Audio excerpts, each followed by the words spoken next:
ಕರ್ನಾಟಕದಲ್ಲಿ ಲೋಕಸಭೆ ಚುನಾವಣೆ ಕಳೆದ ಬಾರಿಯಂತೆ ಈ ಬಾರಿ ಕೂಡ 2 ಹಂತದಲ್ಲಿ ಮೇ 7ನೇ ತಾರೀಕು 2ನೇ ಹಂತದಲ್ಲಿ ಕರ್ನಾಟಕದಲ್ಲಿ ಅಂದ್ರೆ ಕರ್ನಾಟಕದ ಮಟ್ಟಿಗೆ ಫೇಸ್ 2 ಚುನಾವಣೆ ದಾವಣಗೆರೆ, ಉತ್ತರ ಕನ್ನಡ, ಶಿವಮೊಗ್ಗ, ಕೊಪ್ಪಳ, ರಾಯಚೂರು, ಕಲಬುರಗಿ ಜೊತೆಗೆ ಬೀದರ್ ಹಾಗೂ ವಿಜಯಪುರ, ಬಾಗಲಕೋಟೆ, ಬೆಳಗಾವಿ, ಚಿಕ್ಕೋಡಿ ಹಾಗೂ ಧಾರವಾಡದಲ್ಲಿ 2ನೇ ಹಂತದಲ್ಲಿ ಚುನಾವಣೆಯನ್ನ ಎದುರಿಸುವಂತಹ ಮತಕ್ಷೇತ್ರಗಳು ಅನ್ನೋದನ್ನ ಈಗಷ್ಟೇ ಚುನಾವಣಾ ಆಯೋಗ ಮಾಹಿತಿಯನ್ನ ಕೊಡ್ತಾ ಇತ್ತು. ಸುದೀರ್ಘ ಪ್ರೆಸ್ ಕಾನ್ಫರೆನ್ಸ್ ನಲ್ಲಿ ಟ್ರಾನ್ಸ್ಪರೆಂಟ್ ಆಗಿ ಎಲೆಕ್ಷನ್ ಅನ್ನ ಹೇಗೆಲ್ಲ ನಡೆಸೋದಕ್ಕೆ ಶ್ರಮ ವಹಿಸಿದ್ದೀವಿ ಅಂತ ಹೇಳ್ತಾ ಇದ್ರು. ಅಟ್ ದ ಸೇಮ್ ಟೈಮ್ ಕರ್ನಾಟಕದಲ್ಲಿ ಲೋಕಸಭೆ ಚುನಾವಣೆ ಯಾವ್ಯಾವ ಕ್ಷೇತ್ರಕ್ಕೆ ಯಾವ್ಯಾವ ಹಂತ ಅನ್ನೋದರ ಡೀಟೇಲ್ಡ್ ಇನ್ಫಾರ್ಮೇಶನ್ ನಿಮ್ಮ ಪಬ್ಲಿಕ್ ಟಿವಿಯಲ್ಲಿ ಲಭ್ಯ ಆಗ್ತಾ ಇದೆ.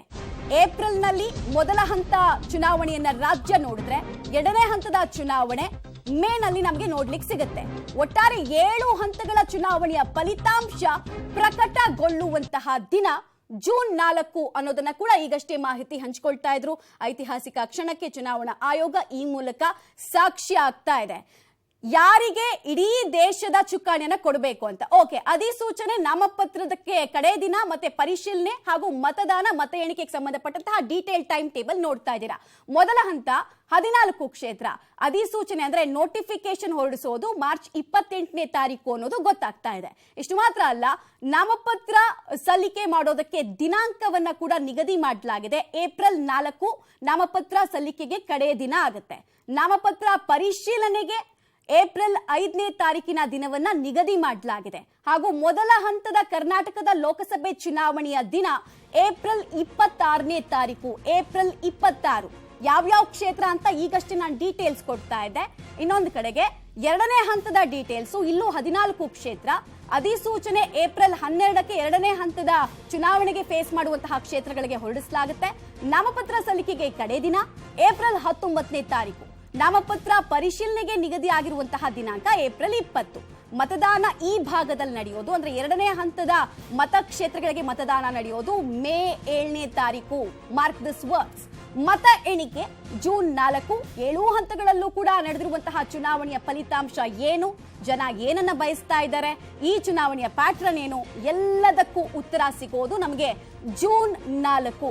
ಸೊ ಸುದೀರ್ಘವಾಗಿ ಜನ ಕಾಯ್ತಾ ಇದ್ರು. ಮುಹೂರ್ತ ಯಾವಾಗ ನಿಗದಿ ಆಗುತ್ತೆ, ಮತ ಹಬ್ಬದ ವಿಶೇಷತೆ ಏನಿರುತ್ತೆ, ಕಳೆದ ಬಾರಿಗೆ ಹೋಲಿಸಿದ್ರೆ ಈ ಬಾರಿ ಹಂತಗಳನ್ನ ಜಾಸ್ತಿ ಮಾಡ್ತಾರ ಇಲ್ವಾ ಅನ್ನೋ ಪ್ರಶ್ನೆ ಇತ್ತು. ಬಟ್ ಆಲ್ಮೋಸ್ಟ್ 2019ರಿಂದ ಇದೇ ಪ್ಯಾಟರ್ನ್ ನ ಚುನಾವಣಾ ಆಯೋಗ ಕಾಯ್ದುಕೊಂಡು ಬಂದಿದೆ. ಅಂದ್ರೆ 7 ಹಂತ. ಕರ್ನಾಟಕದ ಮೊದಲ ಹಂತದ ಚುನಾವಣೆಯನ್ನ ಫೇಸ್ ಮಾಡುವಂತಹ ಕ್ಷೇತ್ರಗಳು ನೋಡ್ತಾ ಇದ್ದೀವಿ.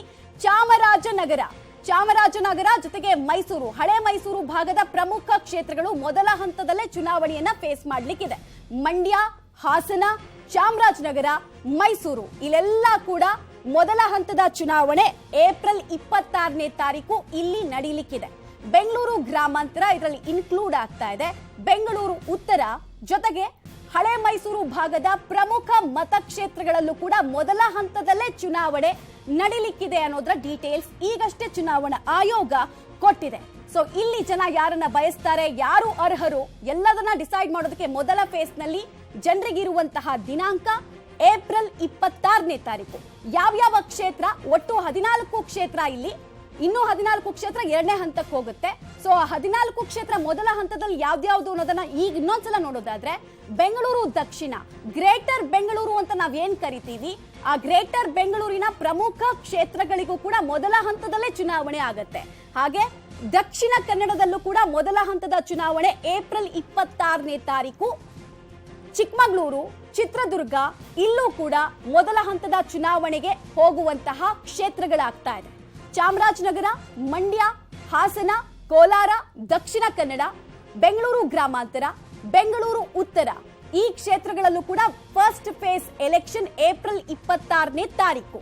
ಬೆಂಗಳೂರು ದಕ್ಷಿಣ ಲಾಸ್ಟ್ ಟೈಮು ಅತ್ಯಂತ ಲೋವೆಸ್ಟ್ ವೋಟಿಂಗ್ ಪರ್ಸೆಂಟೇಜ್ ದಾಖಲಾದಂತಹ ಕ್ಷೇತ್ರ. ಈ ಸಲ ವೋಟಿಂಗ್ ಪ್ಯಾಟ್ರನ್ ಸ್ವಲ್ಪ ಜಾಸ್ತಿ ಆಗುತ್ತಾ ಅನ್ನೋದನ್ನ ಕಾದ್ ನೋಡ್ಬೇಕು ನಾವು. ಚಿಕ್ಕಮಗಳೂರು, ಚಿತ್ರದುರ್ಗ, ತುಮಕೂರು ರಾಜ್ಯದ 2ನೇ ಅತಿ ದೊಡ್ಡ ಜಿಲ್ಲೆ. ತುಮಕೂರು ಲೋಕಸಭಾ ಕ್ಷೇತ್ರಕ್ಕೂ ಕೂಡ ಮೊದಲ ಹಂತ. 2ನೇ ಹಂತದಲ್ಲಿ ಯಾವ್ಯಾವ ಮತಕ್ಷೇತ್ರಗಳಿಗೆ ಚುನಾವಣೆ ಇರುತ್ತೆ ಅನ್ನೋದನ್ನ ನೋಡೋದಾದ್ರೆ, ಇದು ಮೇ ತಿಂಗಳಲ್ಲಿ ನಡೆಯುವಂತಹ ಚುನಾವಣೆ. ದಾವಣಗೆರೆ, ಶಿವಮೊಗ್ಗ, ಹಾವೇರಿ ಅಂದ್ರೆ ಮಧ್ಯ ಕರ್ನಾಟಕದ ಭಾಗಗಳು ಯಾವ್ದ್ಯಾವ್ದು ಹೇಳ್ತೀವಿ ಆ ಕ್ಷೇತ್ರಗಳು. ಬಳ್ಳಾರಿ, ಕೊಪ್ಪಳ, ಕಲ್ಯಾಣ ಕರ್ನಾಟಕ ಭಾಗದ ಕ್ಷೇತ್ರಗಳು ಕೂಡ ಎರಡನೇ ಹಂತದ ಚುನಾವಣೆಯನ್ನೇ ಕೂಡ ನಾವು ನೋಡ್ಬೇಕಾಗತ್ತೆ. ರಾಯಚೂರು, ಕಲಬುರಗಿ, ಬೀದರ್, ವಿಜಯಪುರ ಇಲ್ಲೆಲ್ಲ ಕೂಡ ಎರಡನೇ ಹಂತದ ಚುನಾವಣೆಗೆ ಸಾಕ್ಷಿಯಾಗುವಂತಹ ಮತಕ್ಷೇತ್ರಗಳು. ಈ ಭಾಗದ ಜನ ಏನ್ ಡಿಸೈಡ್ ಮಾಡ್ತಾರೆ ಅಂತ ಗೊತ್ತಾಗೋದು ನಮ್ಗೆ ಮೇ ತಿಂಗಳಲ್ಲಿ ಅನ್ನೋದು ತಿಳಿದು ಬರ್ತಾ ಇದೆ. ಬಳ್ಳಾರಿ, ಕೊಪ್ಪಳ, ಕಲ್ಯಾಣ ಕರ್ನಾಟಕ ಭಾಗದ ಬಹುತೇಕ ಲೋಕಸಭಾ ಚುನಾವಣಾ ಕ್ಷೇತ್ರಗಳಿಗೆ ಎರಡನೇ ಹಂತದ ಚುನಾವಣೆಯಲ್ಲಿ ತಮ್ಮ ಸಂಸದರು ಯಾರು, ತಮ್ಮ ಆಯ್ಕೆ, ತಮ್ಮ ಸಂಸತ್ತಿಗೆ ಯಾರನ್ನು ಕಳಿಸ್ಬೇಕು ಅಂತ ಡಿಸೈಡ್ ಮಾಡೋದು ಎರಡನೇ ಹಂತದಲ್ಲಿ ಅವಕಾಶವನ್ನ ಮಾಡಿಕೊಡಲಾಗ್ತಾ ಇದೆ.